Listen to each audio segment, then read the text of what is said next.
Gandhidham Tagore road ઉપર આવેલ GD Goenka ટોડલર હાઉસમાં બાળકોને અપાતા ગૌમાંસના શિક્ષણ અંગે વિવાદ સર્જાયો હતો।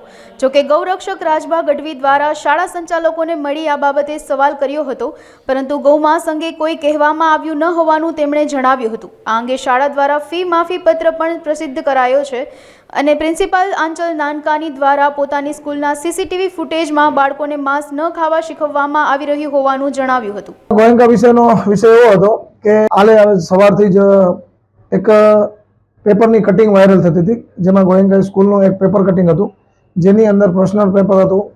એમાં ગૌ માતાનો વિષય લખેલું હતું, જેમાં ગૌમાંસ ખવાય છે એવા શબ્દનો પ્રયોગ કરેલો હતો। એટલે એ અમારાથી આહટ પહોંચી। અમે જીવદયા પ્રેમીઓ છીએ અને ગૌ હત્યા ઉપર પ્રતિબંધ છે, અને છતાંય આ શબ્દ કેમ લખવાનો છે એની ખરાઈ કરવા માટે, કારણ કે કોઈ વિષયનો વિષયાંતર ન થાય એના માટે અમે સ્કૂલે ગયા અને સ્કૂલે જઈ અને એમનાથી ખરાઈ કરી।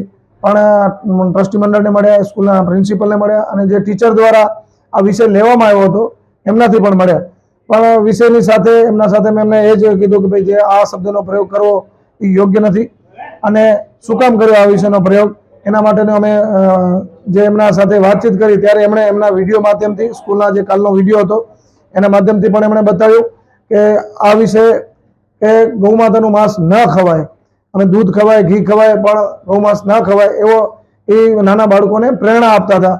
પણ વિષય એ હતો કે ઉપરના જે પેપર છે એની અંદર એવું લખેલું હતું કે દૂધ, ઘી અને ગૌમાંસ ખવાય એવા શબ્દ હતા, પણ એ બાય મિસ્ટેક અને અર્થનું અર્થઘંટન થઈ ગયું હતું। એના માટે અમે ખરાઈ કરી છે। ખરાઈ કરી અને વ્યવસ્થિત રીતે એમના સાથે વાતચીત કરીને એમણે પણ છતાં એમણે જે ભૂલ સ્વીકારી કે પેપરમાં આ લખવાનું એ યોગ્ય નહોતું, એમની ભૂલ સ્વીકારીને એમણે ક્ષમા માંગી અને એમણે પેપર દ્વારા માફી માંગી છે અને લેખિત માફી માંગી અને વિષયને ત્યાં પૂર્ણ કર્યો હતો।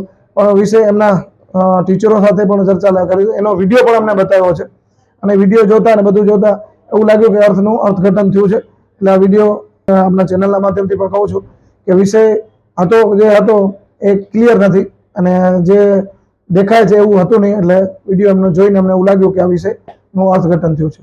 पहले तो मैं सारी कम्युनिटी से, हमारी सोसाइटी से कहना चाहूंगी कि हमने कभी किसी के सेंटिमेंट्स हर्ट करने की कोशिश नहीं की है। हम हमेशा पॉजिटिव चीजें ही सिखाते हैं बच्चों को। और आज भी जो हमारी ये जो वर्कशीट गई है या वायरल हुई है, तो उसके साथ प्लीज वीडियो भी आप भेज दें। उसमें साफ मेरी टीचर्स ने सिखाया हुआ है कि जब भी ये लाइन आया कि we can eat cow meat, तो उन्होंने इमिडिएटली अपने बच्चों को पूछा है can we eat cow meat, तो बच्चों ने रिस्पॉन्ड किया है नो। और फिर हमारी टीचर्स ने ये सिखाया है कि एनिमल्स को भी हर्ट होता है, सिर्फ काउ मीट क्या, हमें किसी भी मीट को नहीं खाना चाहिए। तो ये मेरी रिक्वेस्ट है कि आप प्लीज एक वीडियो को देख लीजिए, जो कैमरा की फुटेज है उस फुटेज में बिल्कुल क्लियरली बताया गया है कि जो कॉम्प्रिहेंशन में वो लाइन था उसको हमने ऑब्जेक्ट करके बच्चों को सिखाया है।